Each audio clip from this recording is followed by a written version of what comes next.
Alors la Fondation Orléans a été créée début 2019 et en fait c'est une fondation territoriale dont l'objet est d'accompagner un certain nombre de projets, notamment des projets inclusifs sur le territoire d'Orléans, et enfin plus largement de l'Orléanais. Et ça vient d'une rencontre, d'une initiative de la ville d'Orléans et de 3 mécènes fondateurs à l'époque, donc qui sont toujours présents, TLM, le Crédit Mutuel et EDF, qui conviennent de lancer une initiative originale pour l'Orléanais, puisqu'il n'existait pas de fondation de cet ordre-là, une fondation dite territoriale. Ce qui séduit les entreprises qui sont les grands mécènes de la Fondation, c'est que d'une part, on accompagne des projets qui ont du sens sur le territoire, d'autre part, on crée du lien entre des acteurs différents de notre environnement orléanais, les collectivités locales, les entreprises, l'université, les associations, tous ces gens qui prennent des décisions en fait sur le territoire et qui finalement se connaissent assez peu. Et la Fondation Orléans, c'est vraiment un catalyseur territorial. La Fondation, en fait, on a découvert ça par hasard. Donc je pense que déjà, il faut qu'on trouve un moyen d'en parler plus à Orléans. Parce que l'impact est majeur.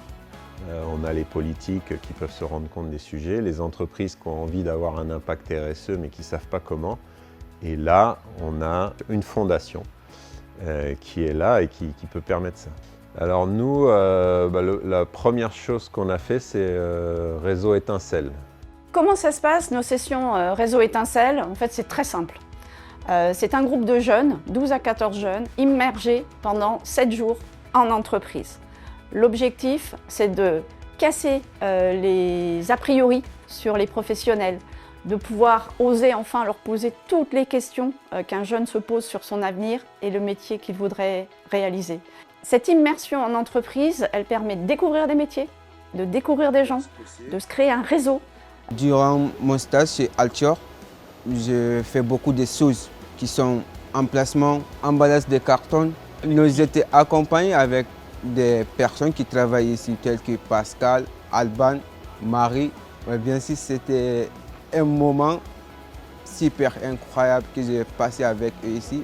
Non seulement ils étaient trop sympas avec moi, ils m'ont aidé à surmonter beaucoup de choses que je ne connaissais pas dans la logistique.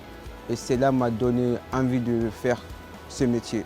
Il y a quelque chose qui est assez fort, c'est la transmission.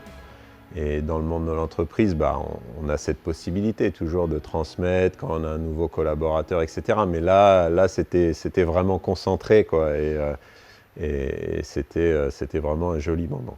Donc on a eu Mad et Mamadou, donc c'est des jeunes de 17 ans.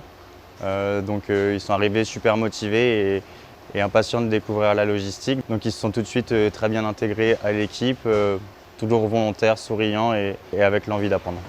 On a tissé quand même des très bons liens avec ces jeunes, que ce soit moi ou le reste de l'équipe, parce qu'ils vont vers les gens et ils cherchent à découvrir aussi ce que c'est la vie en entreprise, quoi.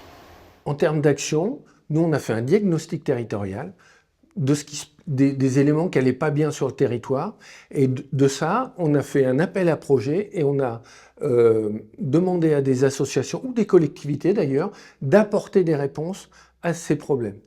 Et nous, en fonction de ça, on accompagne sur plusieurs années, financièrement, ces associations ou collectivités pour apporter des réponses qui soient concrètes et qui apportent vraiment du sens aux bénéficiaires.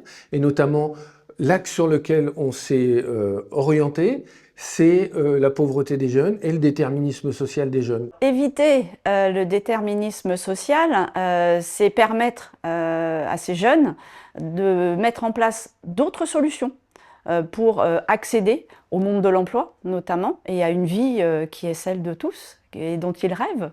On finance ces associations qui savent parfaitement faire, chacune avec leurs priorités, avec leur savoir-faire, qui savent accompagner les jeunes qui sont issus notamment des quartiers difficiles.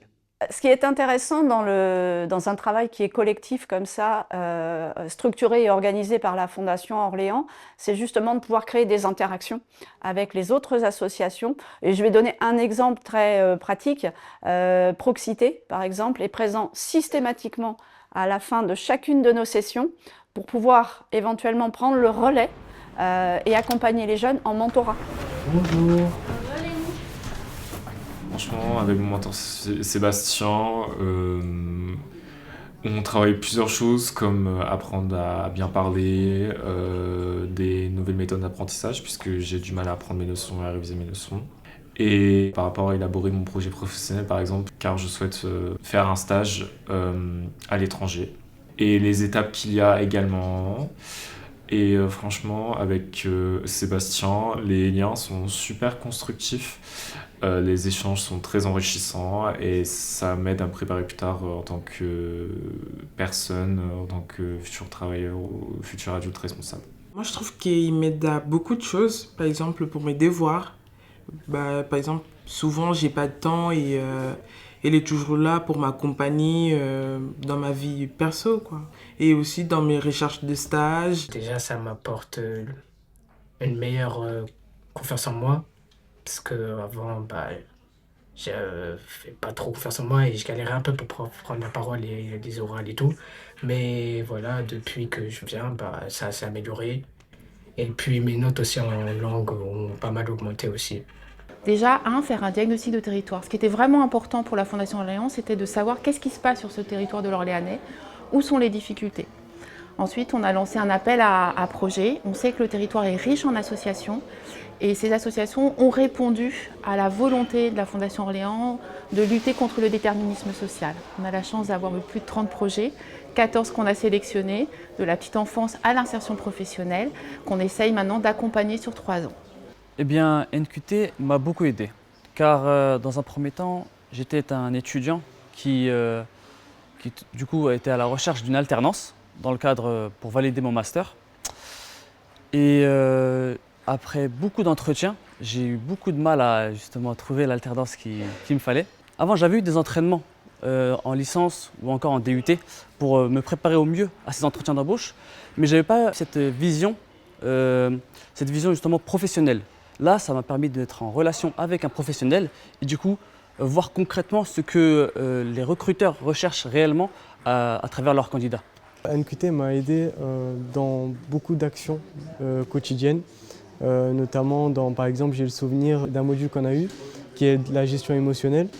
Et c'est une compétence qui sert uniquement à bien faire face à des situations assez exceptionnelles.